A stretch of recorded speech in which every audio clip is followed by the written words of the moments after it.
தேனி மாவட்டம் போடி வடக்கு மலை பகுதிகளில் சாலை வசதி இல்லாததால் விவசாயிகள் கடும் இன்னல்களை சந்தித்து வருகின்றனர். சாலை வசதி இல்லாததால் விவசாயிகள் படும் வேதனைகளை விவரிக்கிறது இந்த செய்தி தொகுப்பு.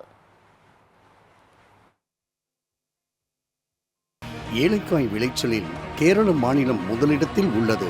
இருந்தாலும் தமிழகத்தின் தேனி மாவட்டம் போடி பகுதி ஏலம் மணக்கும் நகரம் என அழைக்கப்படுவதற்கு காரணம், கேரள மாநிலம் இடுக்கி மாவட்டத்தில் விளையக்கூடிய ஏலக்காய்கள் தேனி மாவட்டம் போடி, கம்பம், தேவாரம் பகுதிகளில் தரம் பிரிக்கப்பட்டு பிற மாநிலங்கள் மட்டுமல்லாமல் உலக நாடுகளுக்கும் விற்பனைக்கு அனுப்பி வைக்கப்படுகின்றன. இதில் போடி பகுதி ஏலக்காய் வர்த்தகத்தில் முக்கிய பங்கு வகிக்கிறது. இதனால்தான் தேனி மாவட்டம் போடி ஏலம் மணக்கும் நகரம் என அழைக்கப்பட்டு வருகிறது. நாட்டின் 60% ஏலக்காய் உற்பத்தி கேரள மாநிலம் இடுக்கி மாவட்டத்தில் நடைபெறுகிறது. 30% கர்நாடக மேற்கு தொடர்ச்சி மலைப்பகுதிகளிலும் 10% மட்டுமே தமிழ்நாட்டில் விளைவிக்கப்படுகிறது. போடியில் ஏலக்காய்கள் தரம் பிரிப்பது மட்டும்தான் நடைபெறுகிறதா என்றால் இல்லை. இங்கும் ஏலக்காய்கள் பயிரிடப்படுகின்றன. போடி பகுதியை சேர்ந்த போடிமெட்டு, குரங்கணி, அகமலை, வடக்குமலை பகுதிகளில் ஏலக்காய்கள் விளைவிக்கப்படுகின்றன.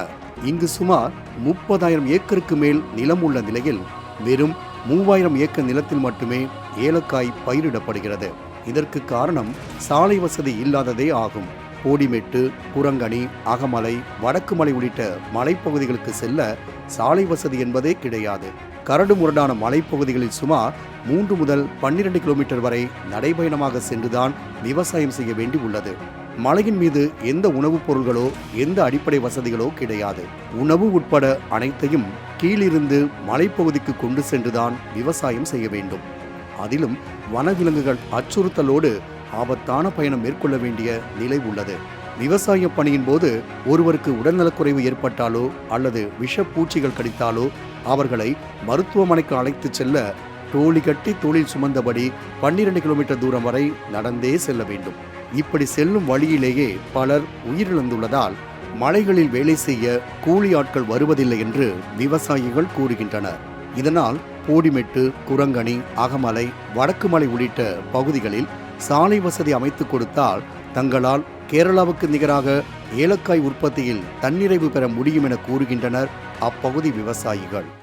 ஏலம், மிளகு, காப்பி, வாழை இது விவசாயிக்கு பெரிய அளவுக்கு வருமானம் தரக்கூடிய வெள்ளாமைகளை கொண்டு வர்றதுக்கு சாலை வசதி எந்த பகுதியிலுமே இல்லாம, அதாவது ஏரிகளையும் மனுஷன் சம்பந்தம் கொண்டு வந்து சேர்க்கறது மாதிரி இருக்கு.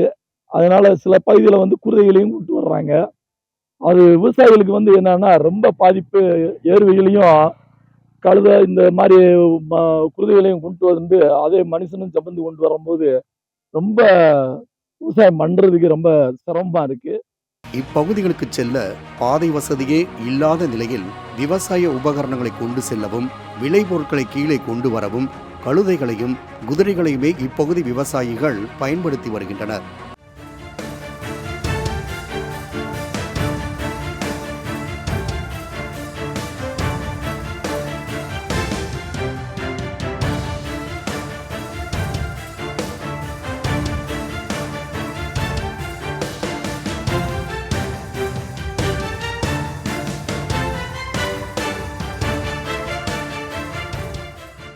மனிதர்களும் தலைச்சுமையாக மலையில் இருந்து கரடு முரடான ஒற்றையடி பாதையில் கொண்டு செல்கின்றனர். வடக்குமலை, மெட்டு, அகமலை உள்ளிட்ட மலைப்பகுதியில் ஏலக்காய் மட்டுமின்றி பணப்பயிர்களான காஃபி, மிளகு, அவகோட்டா உள்ளிட்டவையும் விளைவிக்கப்படுகின்றன.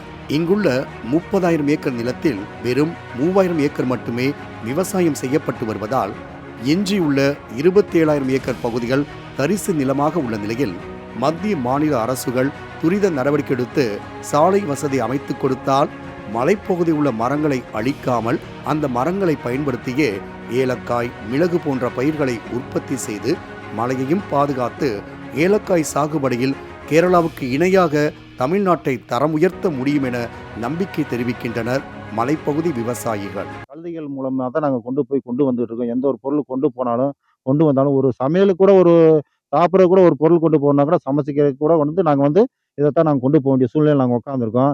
மத்திய, மாநில அரசு இந்த வர பட்ஜெட்ல வந்து எங்களுக்கு வந்து இந்த ரோடு சாலை வசதிகள வந்து மலைப்பகுதிகள் இருக்க மலை இதுகளுக்கு ரோடு வசதிகள அமைச்சு குடுத்து, ஃபாரஸ்ட் அனுமதியோட எங்களுக்கு அனுமதிய பெற்றுக் குடுத்து, எங்களுக்கு ஊ ம தேசிய ஊரக வளர்ச்சி திட்டத்தின் மூலியமா எங்களுக்கு ஒரு சாலை வசதிகள பண்ணி குடுத்தாங்க. ரொம்ப வசதியா இருக்கும். இதுக்கான இத வந்து மாநில அரசும் கேட்டு, மத்திய அரசு அத ஒதுக்கி குடுத்து, எங்களுக்கு நல்ல முறையில வந்து பண்ணி குடுத்தாங்கன்னா, எங்களுக்கு நல்லா வசதியா இருக்கும். அனைத்து வளங்களும் உள்ள தமிழ்நாட்டில் சாலை, போக்குவரத்து போன்ற அனைத்து உட்கட்டமைப்பு வசதிகளையும் மேம்படுத்தினால் ஏலக்காய் உற்பத்தியில் தமிழ்நாடு முதலிடம் பெறும் என்பதில் மாற்று கருத்து இல்லை. நடவடிக்கை எடுக்கப்படுமா? மலை விவசாயிகளோடு சேர்ந்து நாமும் காத்திருக்கிறோம். மாலை முரசு செய்திகளுக்காக தேனி செய்தியாளர் பீர் முகமதுவுடன் ஷிவா ஜானட்.